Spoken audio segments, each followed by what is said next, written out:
RPN, the Roddenberry Podcast Network. Mission Log, a Roddenberry Star Trek podcast. Episode 324, Destiny.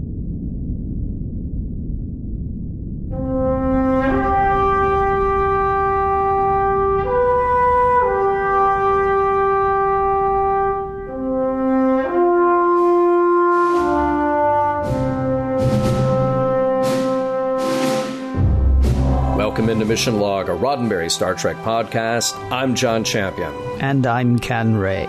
Each week, we watch an episode of Star Trek, taking it apart for ideas and ideals and seeing whether the whole thing holds up today.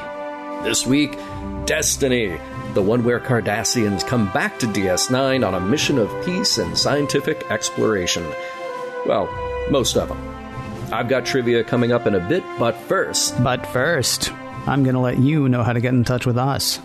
Mission Log Pod is the address to find us on Facebook, Skype, and Twitter. If you'd like to leave us a voicemail, we would love to hear your voice. 323-522-5641 is the phone number to call, 323-522-5641. Our email address is missionlog@roddenberry.com.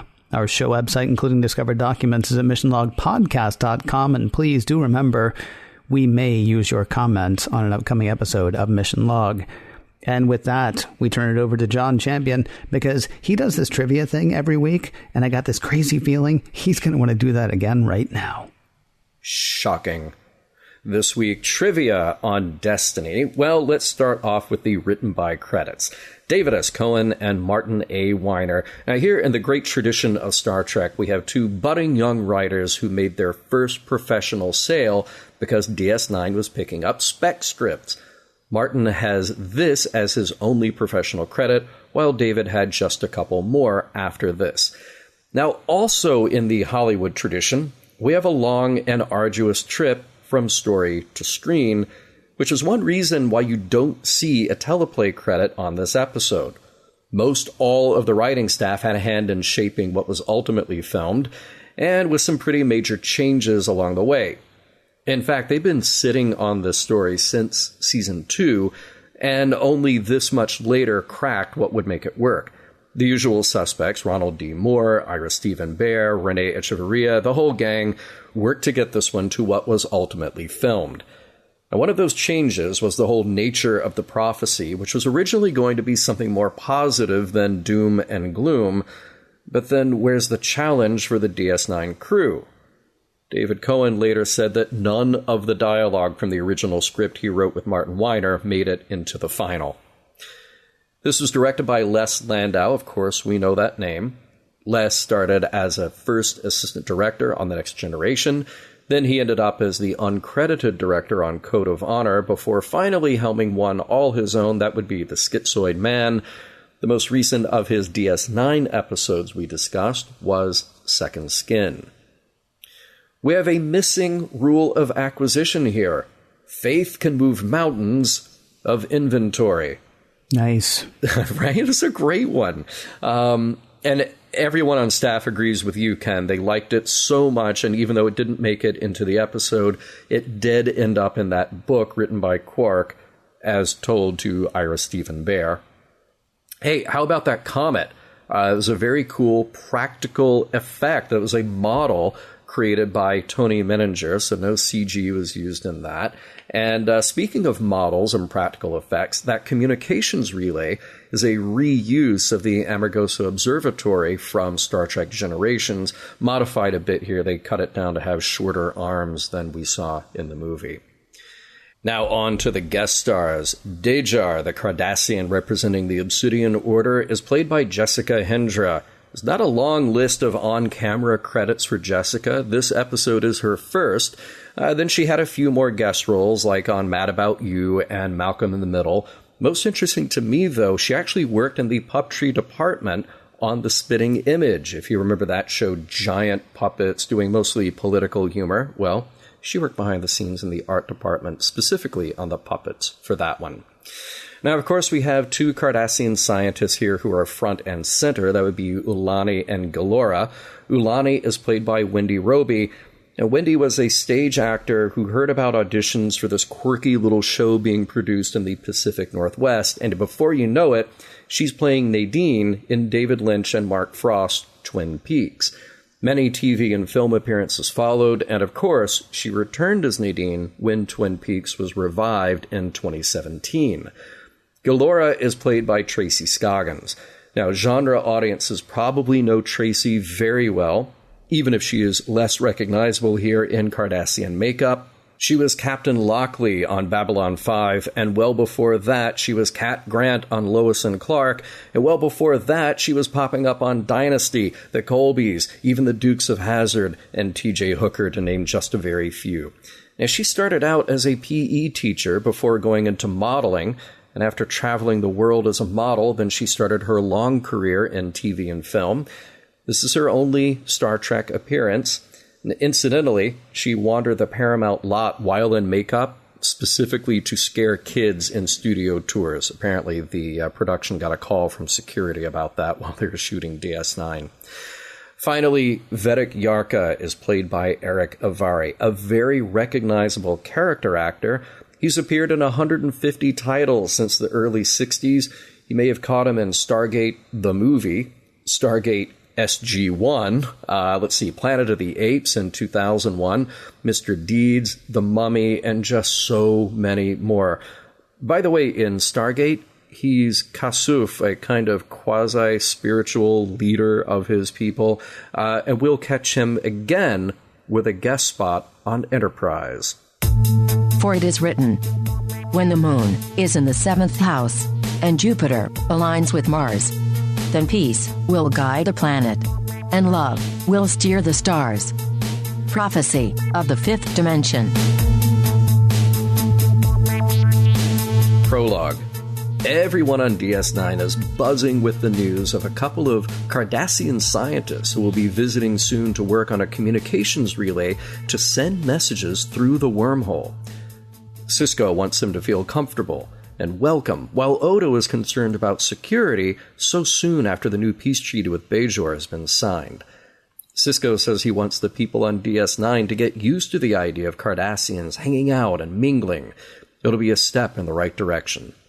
Most everyone seems into the idea of doing what needs to be done until one unexpected visitor shows up.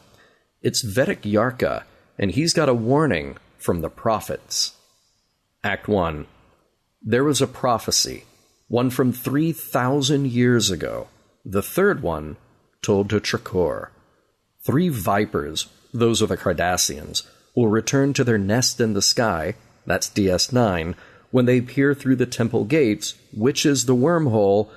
Then a sword of stars will appear in the heavens, the temple will burn, and the gates shall be cast open. We're not exactly sure what to make of the last part, but it's bad. There are 2 Cardassians expected, and Yarka says, just wait, there will be a third. To him, setting up the communications relay means the destruction of the wormhole and the fulfillment of the prophecy. Sisko doesn't outright dismiss Yarka, but he and Kira both make a case of how important communicating with the Gamma Quadrant is, and that's also how the Bajoran Assembly see it. That didn't stop Yarka, though.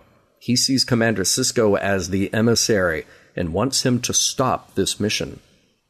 Leaving the office, Yarka says he and the others who believe him will hang out and pray for Sisko to make the right decision. Ulani and Galora, the Cardassian scientists, have arrived. They're both grateful, kind, sincere, and personable. Pretty much everything Sisko hoped for and Kira did not expect. They look forward to working on this monumental project. They get to work right away, chatting with Dax and O'Brien about some of the technical specs. It's kind of a tech-speak throwdown, with each side taking shots about what works, what doesn't, and how O'Brien's assumption of 0.01% variance in his transceiver coils would just not do at all. It's been a long day, though. The Cardassians are off to their quarters. Oh, but there is one more thing. They forgot to tell Sisko that there will be another colleague, Dejar, joining them later. No problem. The commander says he'll arrange quarters. Then Kira is struck cold. 3 of them. The prophecy said there would be 3 Vipers. Act 2. Odo has been at work, looking into Vedic Yarka and his followers. Apparently the Vedic is no longer a Vedic at all, having been stripped of his title for his radical views, including protesting the peace treaty. He clearly has an agenda here by making noise about the prophecies and the communications relay. Odo tells Sisko that he should be aware of his own agenda too, not about the treaty or the relay, but about trying to distance himself from the title of emissary. On the promenade, Yarka catches up with Kira, trying to bend her ear again about how she has to do the right thing, meaning his thing, meaning she has to convince the emissary to cancel the mission. Kira says she can't, because Sisko is her commander, and she can't ignore his orders, to which Yarka says she no longer has the luxury of keeping her work life and her faith separate. She has to convince him. But he's not the one who's asking. It's the prophets. Do it for them. Meanwhile, in Quark's bar, Dax and O'Brien are getting to know the 2 Cardassian scientists just as Dejar arrives. Dejar isn't quite as charming as the other 2, even inferring that Ulani and Galora aren't quite Cardassian enough by turning up their noses at the Cardassian delicacies prepared by Quark. Later, Galora and O'Brien are at work in ops, and Galora does not approve of the changes the Chief has made to DS9's onboard conduits. He's keeping everything up to Starfleet code, including the second backup, which she thinks is ridiculous. There won't be nearly enough capacity to handle the throughput coming from the communications system. She turns away, doing some calculations on her own, to which O'Brien bristles and sarcastically says he'll be quiet. She says good, and asks him to fetch her a cup of tea. On board the Defiant, well, it's time to get going. The communications relay has been loaded, and then on DS9, O'Brien and Galora are doing their part to get the transceiver online. After passing through the wormhole, the Defiant encounters a rogue comet. It's very pretty, has a bright tail, so bright, in fact, that Kira immediately calls it the Sword of Stars. Act 3. It's not a threat to the mission, though, and the communications relay will be deployed in an hour, just enough time for Sisko to have a word with Kira. Okay, enough with the prophecy talk, especially in front of the Cardassians. And Kira says she won't do it again, but while we're on the subject, yeah, all these things were predicted by the prophecy. The Vipers, the Sword of Stars, and also, yes, Kira thinks Sisko is the emissary. He dismisses her claim and insists that he is a Starfleet officer doing a job. If he calls off the mission, then it's got to be for a sound reason, not because of an interpretation of ancient philosophy. Okay, says Kira, how about this? The prophets are aliens living in the wormhole. Their experience goes beyond the linear time we experience. Past, present, future are all one, which means they could have given Trakor some insight 3,000 years ago. No. To Sisko, it's all still metaphor and mistranslation. He has to go on the reality of the situation, not prophecy. Back on DS9, Galora and O'Brien are teching the tech, which means she is growing in frustration at all the modifications he's made. O'Brien stands up for himself, asserting that he is the chief engineer on this station and knows more about the systems here than she or anyone else does. If she'll step aside, he can get the job done, and she does, and she seems kind of pleased with that exchange. The relay is deployed, and everyone on Defiant is ready to get the tests going. A carrier wave starts up, aimed for the wormhole and DS9 beyond. It doesn't work at first, but switching over to the Theta band has a strong effect. The wormhole opens up completely, along with it a strong gravitational well affecting everything nearby, including the comet. If the comet enters the wormhole, this lithium in its core will cause a reaction, collapsing the wormhole completely. Act 4. Defiant goes back to DS9 so everyone can meet to discuss the new problem. They've got about 5 hours before the comet gets dangerously close to the wormhole entrance, but there's a lot to figure out before then. The Cardassian scientists say they knew that this was a possibility, though a very remote one. They didn't include it in their proposal because the Cardassian military, who control the science ministry, like to see their projects at least look like they aren't dangerous. O'Brien has a suggestion. He could set up a wide-range phaser array to try to knock out the comet completely rather than breaking it up into dangerous smaller pieces. Solid plan. They'll go with it. He says it'll take about 3 hours. So much teching of the tech to make this happen, and while O'Brien and Galora are working together in one of the Defiant's Jeffries tubes, she's way flirty with the chief. She just comes right out and says she's fertile, and, what? Well, she just assumed that with all the bickering and arguing, that was O'Brien's way of saying he was interested. He's not. He's definitely not. In fact, he is happily married. Oh, this must be a cultural thing, because to Galora, it was right out of the Cardassian playbook. O'Brien apologizes, then says they need to get back to work, but she crawls off, feelings a bit bruised. With the modifications wrapping up, Sisko is preparing for their next attempt when Dax visits him in his office. He's reading Bajoran prophecies, and of course he says they are vague and sometimes contradictory, but the truths give him pause. Dax asks Sisko point blank, "What would you do if you had never heard of the prophecy?" His answer is clear. He'd do the job. So in that case, she says, he needs to decide if he's going to follow that path or let the prophecies make the decision for him. Passing through the wormhole one more time, the Defiant confronts the comet. Shields go up, phasers are fired, then explosions on the bridge. The modified phasers didn't work, and everything is shorted out. The comet broke up into 3 pieces and are headed for the wormhole, and the Defiant is without a way to stop them. Act 5. So it's worse. O'Brien thinks he made a mistake that caused the phasers to burn out, but Galora points out something nobody else knew. Dejar was assigned by the Obsidian Order to watch over the scientists, but she's also likely there to sabotage the mission since the Order opposes the peace treaty. Easy enough. Sisko gives the order to confine her to quarters. So now what? Tractor beam is out, weapons are offline. They could use a subspace field, like something created by a warp engine, to contain the silithium and prevent it from getting into the wormhole, even as they pass through it. The Defiant is too big to navigate around the 3 chunks of comet, so a shuttle pod will have to do. Commander Sisko says he'll pilot the shuttle, while the others go back to the Alpha Quadrant and wait. Kira says she'd like to be in the shuttle with him. Not only is she his first officer, but, she wants to help the emissary. With the Defiant safely back on the other side, Sisko and Kira go right ahead with creating that subspace field around the fragments and go along for the ride. It's all working well, until it doesn't. Silithium begins leaking through their field, so Sisko reroutes more power to the subspace field coils, which also isn't quite enough. They do make it, the shuttle, the comet fragments, and everyone is okay, but a funny thing happened on the way to the Alpha Quadrant.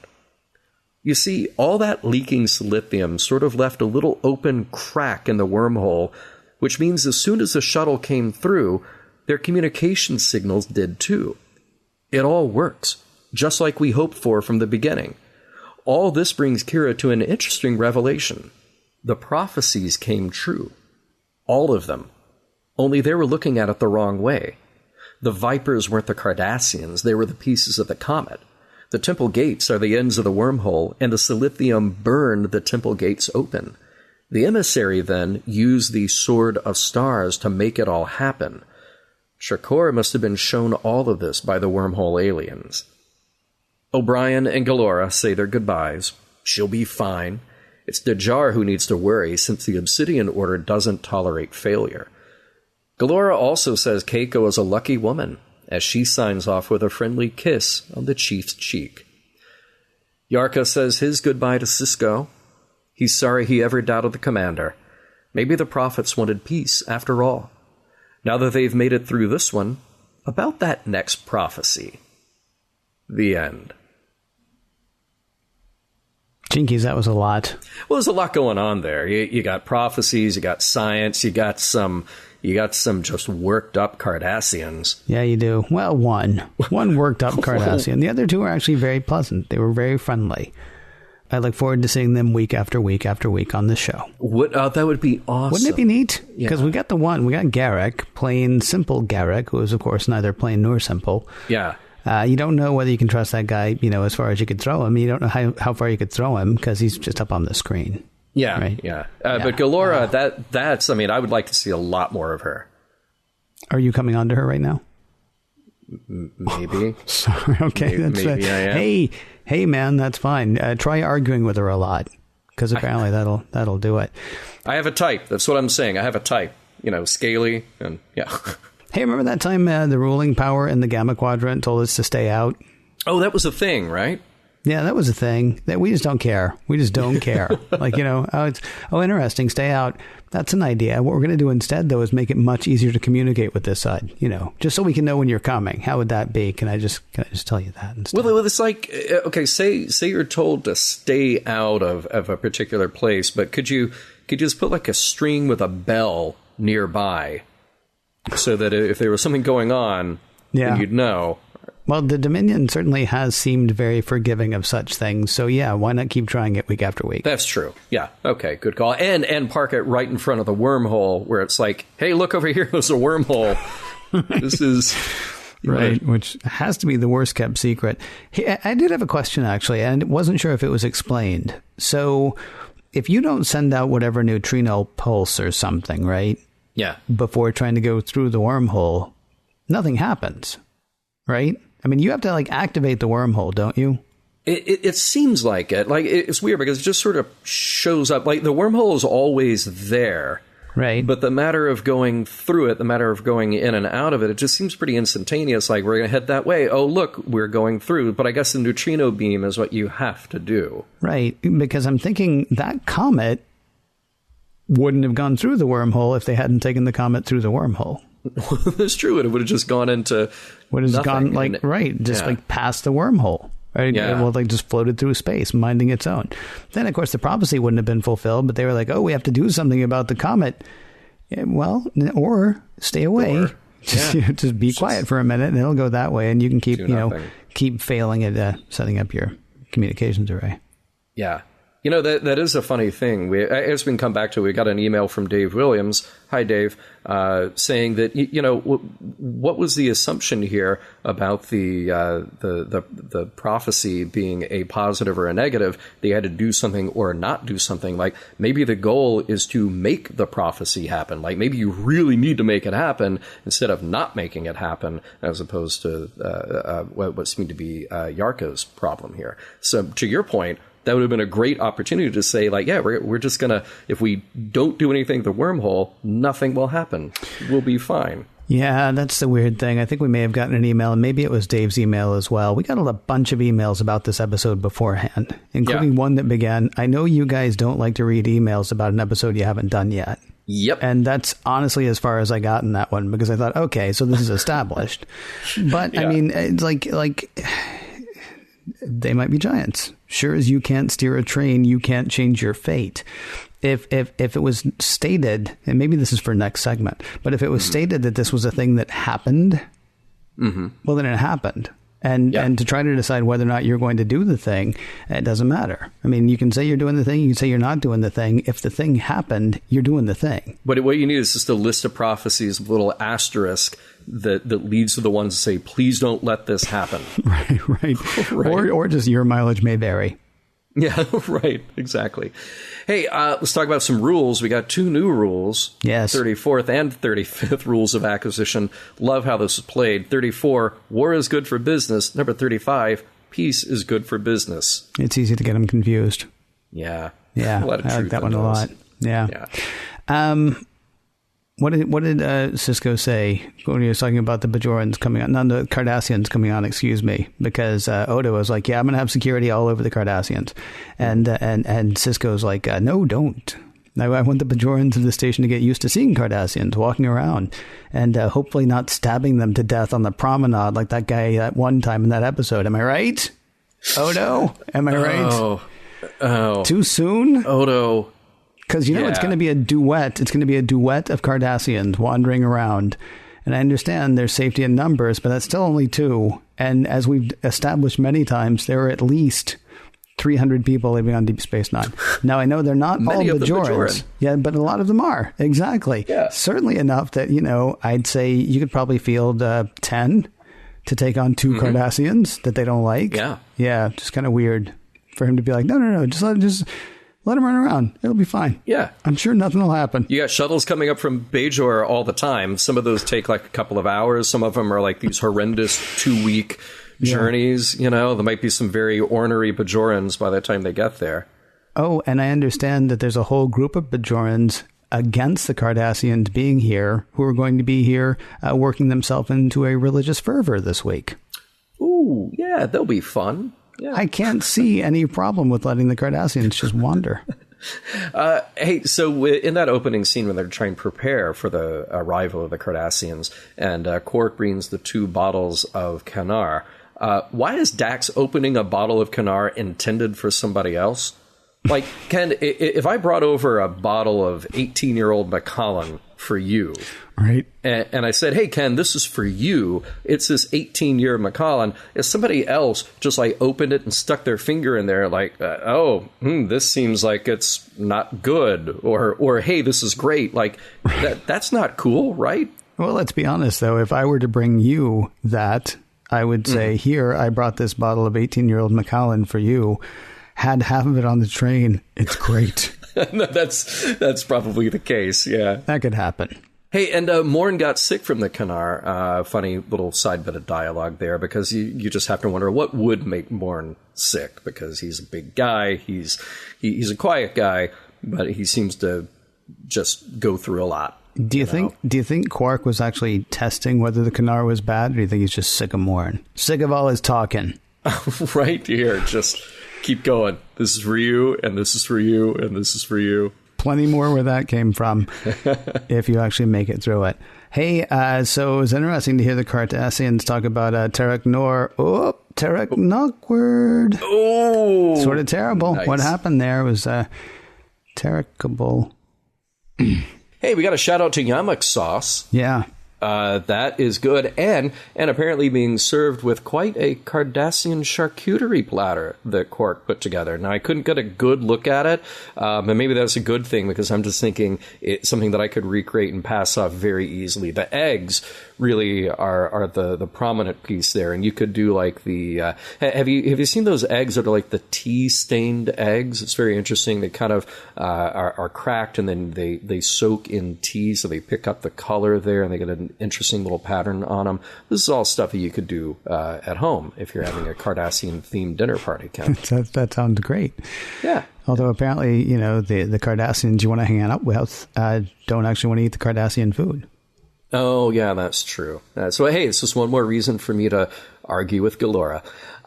So, hey, I like the idea of Starfleet requiring a second backup for communications. This is all, I mean, like when you study our space program, things are built with triple redundancy, and that just is par for the course. Should they all be in exactly the same place? Because it seems like, and maybe I'm reading it wrong, but it seems like they pull off that panel in Ops, and he's just like, yeah, you got the system, and then the backup, and then the backup for the backup, all right there. Yeah, dealing with enough InfoSec people over the years, it's always like, yeah, you should keep like a backup in the cloud, and then keep a physical backup. Don't keep the physical backup in the same place that you are, though, because if your house burns down, and your computer melts, and your physical backup was right there, then that's going to melt too. And you're like, oh, yeah, I hadn't really thought about that. So, yes, I understand what you're saying. Actually, what struck me as confusing about this, the Cardassian, Galora, incredulous that they would have a second backup. This from a people who think the perfect novel is a novel and 6 more just like it. Right? I mean, they are all about redundancy and repetitiveness and redundancy. I mean, we had a whole episode about that with Garrick. Yeah. The one where he got sick, The Wire. In The Wire, they're talking about that whole redundancy thing there. And she's like, what, 2 backups? You people are wasteful and mad. And we're never going to be able to jam as much power through this as we want to. Well, look, she's a scientist, not an artist like Garak. Well, I guess, except it seems like the whole society. Didn't he say the whole society was based on that? It was honestly just a weird thing, because that is one of my favorite parts about the Cardassians. That there's like, we're going to do it, and we're going to do it, and we're going to do it until we get it right, and then we're going to do it 4 more times. I love that about them. They're like, no, if something works, you stick with it repetitively or repeatedly, or one of the two. Another bit of Galora and O'Brien. She says, "You're married?" And he says, "Yes, happily." And it's like, oh, Chief O'Brien, do we need to have a talk? Really? but really, I would love it if she had been like, because I was talking to that horrible little bartender, and that woman with the spots on her head, and basically everybody else here, and that sick guy from that horrible bottle of Canar. He wouldn't stop talking about the fact that your marriage is like. Bleh. Right, exactly. Did you pick this up? Dax says about O'Brien, he's a born engineer. He always gives himself a comfortable margin with his repair estimates. And I immediately thought of Scotty. Yeah. You get that. Yeah. It's a good thing. What was it's Geordi who didn't do that. Scotty yelled at him in Relics. Right. Was it Relics? Right. I think it was Relics, wasn't it? Yeah. Well, that's the only time that they meet. Yeah. Well, yes, I know it's the only time they meet. I couldn't remember if that was actually the name of the episode. But yes, not all the other episodes with Geordi and Scotty. Where they hang out. I would read the heck out of those novels. Yeah. Oh. I say that, but now I'm afraid somebody's going to be like, oh, there's a whole series of 5. And Nope. Did I say I would read them? I said I'd be interested to know whether they exist. For it is written, a broom is drearily sweeping up the broken pieces of yesterday life. Somewhere, a queen is weeping. Somewhere, a king has no wife. The Hendrix Prophecy. Without your faith, Nerys, what do you have left? Yeah, what do you have left? I mean, man, this is the problem that they're grappling with in this episode. And as much as it raises my blood pressure, because, we could just talk about prophecy and inspiration and knowledge from Revelation all day long. I'm glad to see this conversation happening in Star Trek, because I think you could parallel this with other episodes where Trek tries to take on these big ideas. And whether or not they succeed in this episode of really making a point with it, well, we can talk about that. We can debate that. But, at the core here, we have a true believer who is pitted against other true believers about the words of a prophecy, which are nearly impenetrable. I specifically left out in the recap the other part of the prophecy about the river and all that, just for time, because, look, it's going to be long. But here they have a river, and, because it was reclaimed, because it was flowing again, so that was the impetus to then say, oh, look, this thing happened, therefore everything else that happens will be true as well, even though these words could literally mean anything. And by the way, I don't know if the Cardassians like being called vipers or not. I think that might be a little intense. They might see that as an insult, or they might think it's cool. I don't know.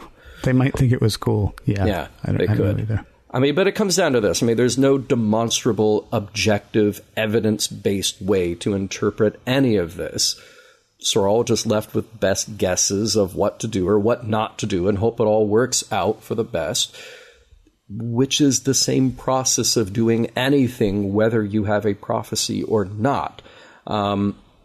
There's of course, I like the scene with Dax laying this all out for Sisko, saying, look, what would you be doing anyway? Okay, do that.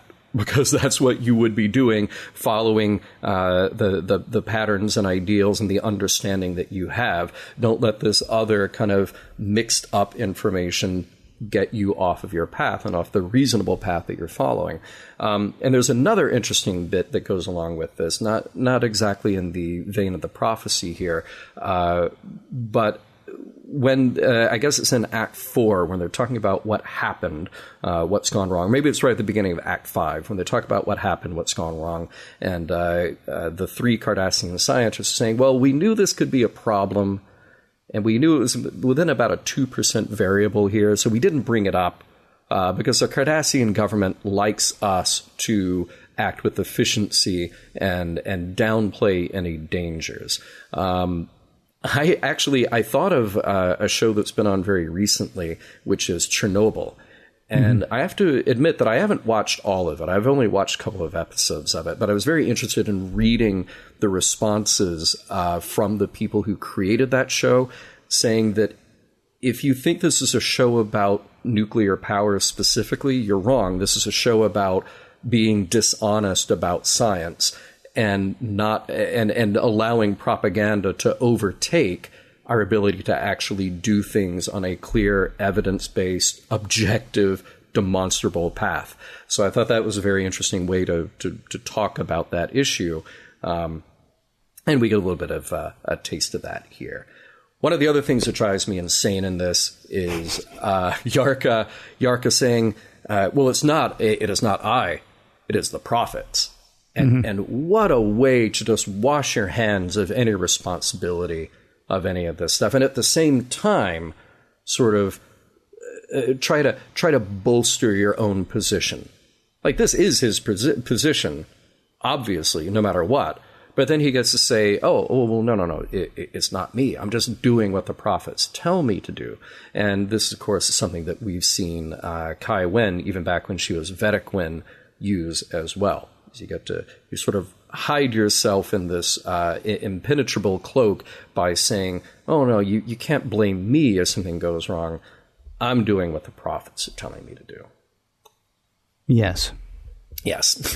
So honestly, all of my thoughts on all that stuff is probably going to be for the end of the show. Yeah, and I'll come back around to it as well, for sure. There's one other little bit here that I liked. It was a line that it's just so obvious, but it's Sisko saying this all depends on how you interpret an ancient text that's been translated and translated over the centuries, which you could apply to our understanding of any centuries-old text, which has been translated and translated over and over and over again. Done with my rant. Well, no, well, yeah, you will be able to revisit it. I assure you. Yeah, coming up in just a few minutes.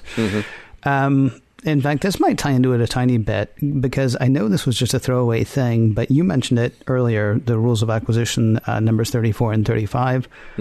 34, war is good for business, and 35, peace is good for business. There's symmetry, I think, to just that little tiny funny throwaway bit at the beginning and what ends up being true for Vedic Yarka in the end, right? Everything's good for business.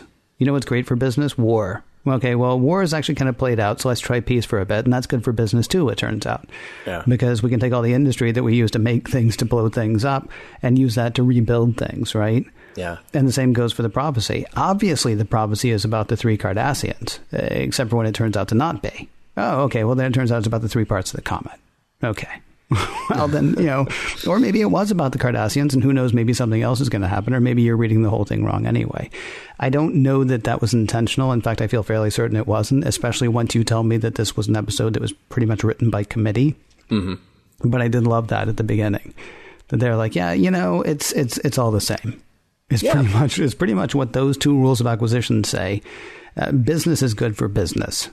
Everything's good for business, and everything's good for prophecy, it seems. Or prophecy's good for everything, depending on how you look at it. But I think it very neatly parallels the interpretation of the prophecy. The interpretation of the prophecy is either this is going to go horribly wrong or this is going to go great. It is all a matter of perspective. It is all your interpretation of the prophecy is purely based on perspective and bias going into it and coming out of it, it seems. Right. So, it honestly doesn't matter where you land on that. Somebody, I'd say like a quark, is going to come along and figure out a way to make the best of it. And the Vedic is going to find a way to say, see? Yeah. I mean, I know he said he was wrong, but he didn't even say he was wrong. He said he just misinterpreted it. Oh, okay. Yeah. So you weren't wrong. You were just mistaken. Is that right? Yeah. Okay, that's fine. It's, please, whatever. That'll drive me nuts too. Yeah. Hey, since we're going to come back to the prophecy bit, because it obviously does, that is the most important bearing on this episode. Just while we're in this segment, I do want to touch a little bit on the character bits with Galora and O'Brien. I thought they were good. I thought they were fun. I thought there were some interesting things to parse here. That on her world, the scientists are women, and this is kind of... I felt two ways about that. First of all, I felt like it was one of those sci-fi tropes where it's just like, now we're going to make the top the bottom. We're going to make right left. And that's how we make it science fiction. So a bit of that was sort of obvious to me. But I did think it was... first of all, I question if there are any male scientists on Cardassia Prime, and why it is that science is almost exclusively handled by women. But I thought that it led to good interaction and a good piece of backstory, and again, a good broadening of the Cardassian background and the depth that we've given to them over time. So I thought that stuff was valuable. Now, I wondered about the tension between Galora and O'Brien, and with O'Brien having every reason to be defensive and tense around her, and she thought that this was a come-on.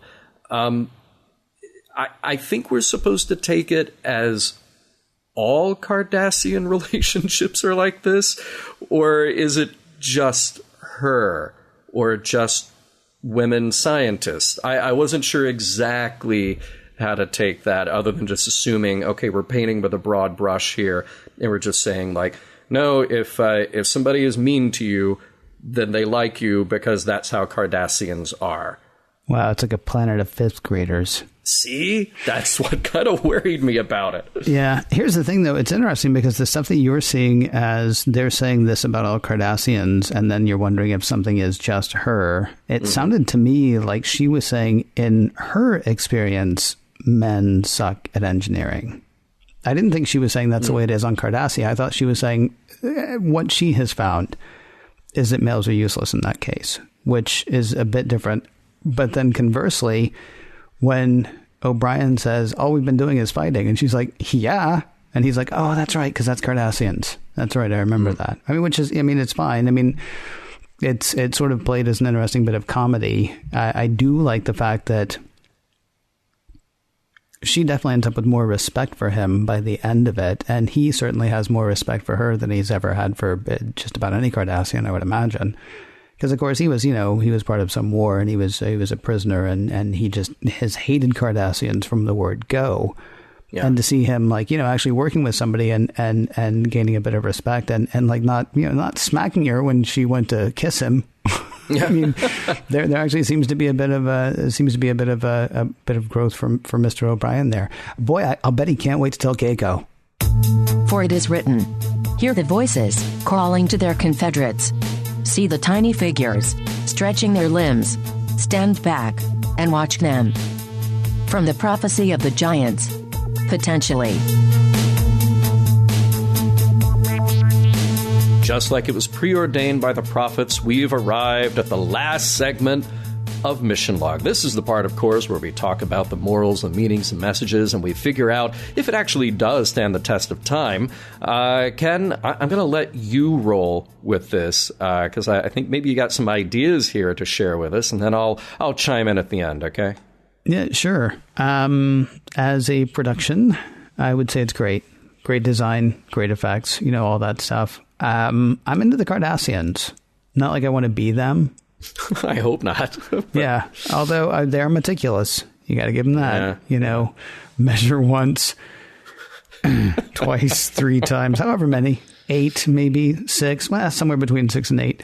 Cut once, and then 6 more times.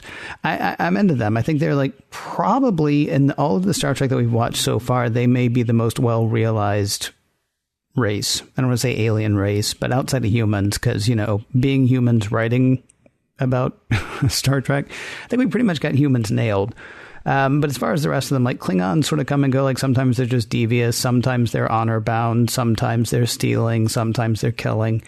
The Ferengi, sometimes they're feral, sometimes they're, very meticulous.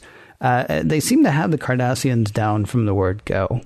And so following them is interesting. And so honestly, almost any Cardassian episode at this point, I'm like, all right, I'm in for it. That's great. And that of course, would be the scientists and all that stuff. I like the science parts. I like the cultural misunderstanding part between Miles and Galora, I believe it was. The A plot I found frustrating. Because with the exception of bread and circuses, Star Trek has always sort of decided about the God thing. It seems to have been, yeah, we used to do that. We don't do that anymore, right? I mean, Apollo was part of an ancient spacefaring race. Lucian was part of an ancient spacefaring race. Sybok hijacked the Enterprise in Star Trek V to take us to meet God, and that guy was actually part of a spacefaring race in prison, right? I mean, Star Trek to this point has sort of made its decision about God. And the Bajorans are choosing to, not. Or really, the writers of Deep Space Nine are choosing not to adopt that part of Star Trek for whatever reason. And so then I find myself going down the rabbit hole of okay, well, what are the Bajorans doing? Because we talked about this, I believe, in the second or third episode of Deep Space Nine. There are things in the wormhole that the Bajorans could actually get to know. They could befriend them, right? But the Bajorans instead are choosing to treat these things, these understandable things, as deities. Kaiopaka actually decided for Bajor that they didn't want to know the prophets. And it's kind of frustrating because for us, God is unknowable, including whether or not there is one. And you can choose to live however you want to at that point. But for us, it's an unanswerable question, a literally unanswerable question, unless it turns out, that all the world's leaders pulled a Kaiopaka on us, right? And they're like, oh yeah, no, we know about the God thing, but we don't want to tell you because it might mess stuff up. Questions of faith in Deep Space Nine are frustrating to me because we have seen behind the curtain. Sisko has seen behind the curtain. We know what's there. And so I find myself tripping over all that and getting really, bothered by all of that. But overall, what I think I find most frustrating is in the 1960s and 1980s, Star Trek was willing to take a risk and say, we can imagine a world without God. And for some reason, the Star Trek of the 1990s wants to keep arguing about God and arguing about God instead of, listening to the John Lennon song or watching old episodes of Star Trek and saying, we could not do this. And I understand the temptation right now to want to try to figure out where somebody else is coming from. And I want to try to figure that out too. I want to try to understand it. I want to try to understand all of the, I will say it bluntly, superstition that affected my life. Based on, not even based on anybody I know's understanding of any sort of scriptural text, but based on what somebody else told them was what they should know about it. And I kind of prefer the Star Trek that was like, yeah, all right, we're going to go ahead past that. And so I think for that reason, I find this episode really frustrating, not because of any of the decisions that they came to, which I do find frustrating, but just the fact that we're still talking about it. What about you? So I'm going to agree with you up to a point. I will agree with you that as a production, this one's got it all. I mean, the action is good. The pacing is good. The characters are really solid. It's just a well-produced, well-written episode. I was surprised that so many people who worked on it kind of disavowed it. And just felt like it was a mess. It didn't come together. And I felt like, well, this really felt like, and I hate to put it this way, this felt like Star Trek to me. Not to say that other episodes don't feel like Star Trek, but this felt like Star Trek to me because you had this science fiction space story, but you got to talk about ideas that were relatable to humanity and human history. So all of that is very good. Your frustration with it, though, it surprises me and it doesn't surprise me. And here's the thing. I think you should be frustrated by it. I don't think that's a bad thing about the episode, because I think the episode is presenting a frustrating idea, which is everything that you laid out, which is to say, all right, here's a knowable scientific thing. Here's a wormhole. We can study it. We can fly through it. We figured all of this out not that long ago, and we can get in there. And Cisco had this experience. And guess what? These entities that the Bajorans worship for so long, they're just aliens. Now, they're very different from us. They experience time in a different way. Clearly, their interdimensional abilities very different from our own. That's all a knowable thing, right? But because of Kaiopaka deciding for everybody, apparently, that they were not going to go that route, not going to go figure out who they are and make contact with them, I think that's something that, for as frustrating as it is to me as well, I kind of understand it. Like, I get it, because I think that is using the Bajoran society to reflect something about humanity. Now, you and I might look at Star Trek and go, okay, the Federation is this idealized version of who people are. And you and I can look at a Kirk or a Picard or a Cisco or any other number of characters who are not making decisions based on knowledge that was presented to them in a prophecy or revelation.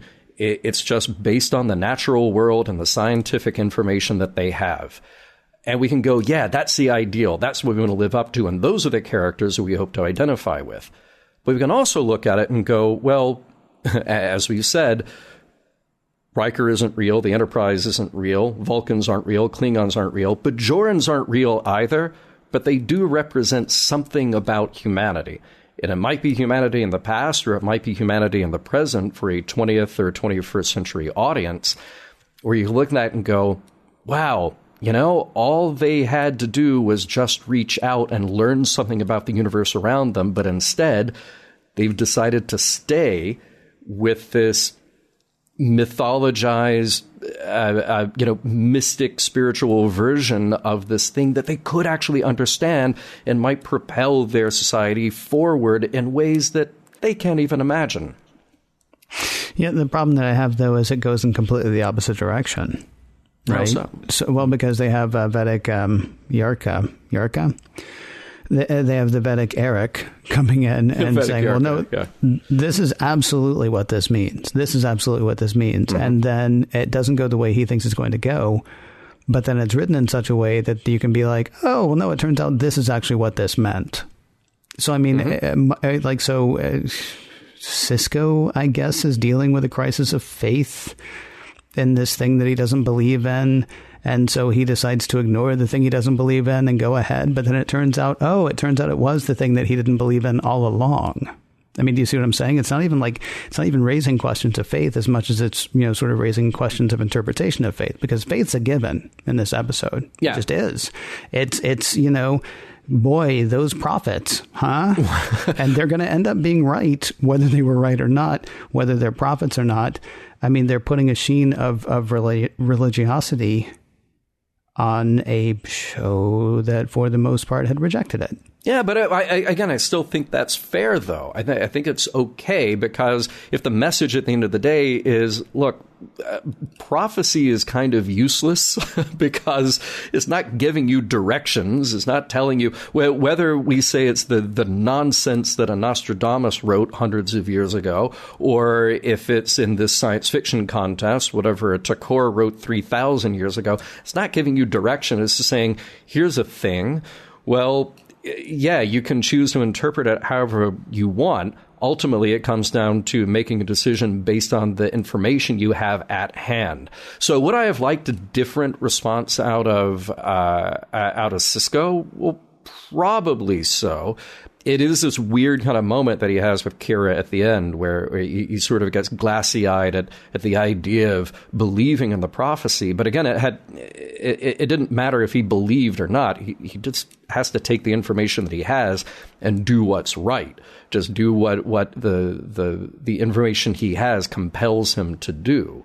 So, yeah, look, I mean, I'll go as far as to say that I I think that had we been dealing with, and I'm going to do what some people in our audience hate, had we been dealing with this kind of story with a Captain Kirk or a Captain Picard, would have been very different.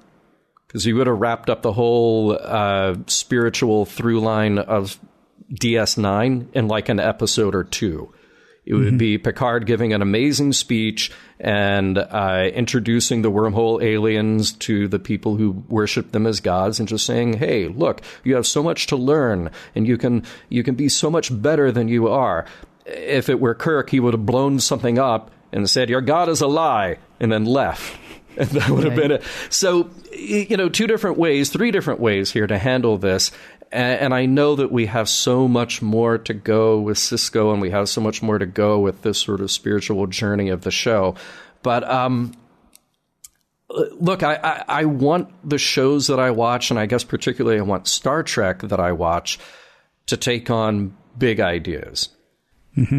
And I guess if you're not talking about sex, religion, or politics, what are you talking about? Well, here we got to talk, at least in some way, about religion or religious belief in the face of some sort of evidence-based information, and how that still messes with people's interpretations, how it messes with their motivations.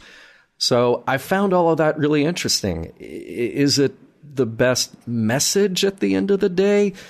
I don't know. I mean, if the message for me is just Nostradamus is full of Nostra nonsense, then sure.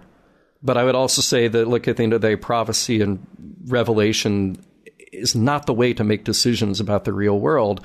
You just have to go on what you have.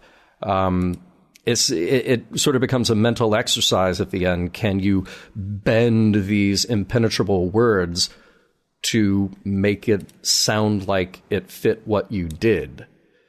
So I don't know. I mean, I can sit here and I can begrudge the Bajorans all day for maintaining this belief, but they were kind of backed into a corner at some point with Kayapaka just deciding for everybody, like, no, we're not going to go that route.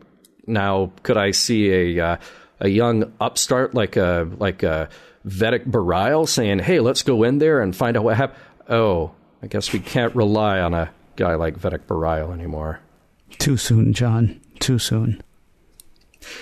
Mission Log is produced by Roddenberry Entertainment. Executive producer Rod Roddenberry. You can check out all the shows of the Roddenberry Podcast Network at podcast.roddenberry.com.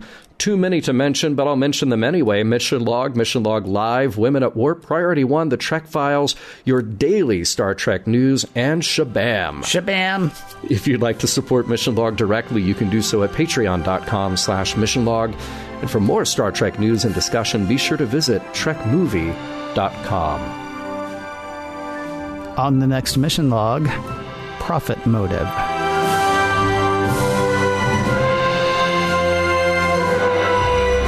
Some of the music for Mission Log provided by Warp 11, online at warp11.com, and from the album Messages by Key Theory, free to download at kitheory.com. Without looking ahead, I really hope there is a sequel to this episode, and that it is called Destiny's Child. Thank you. You have been a wonderful audience. Thank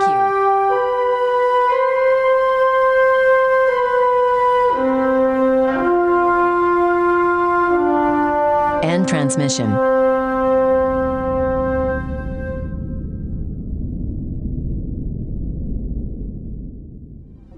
Podcast.roddenberry.com, the Roddenberry Podcast Network.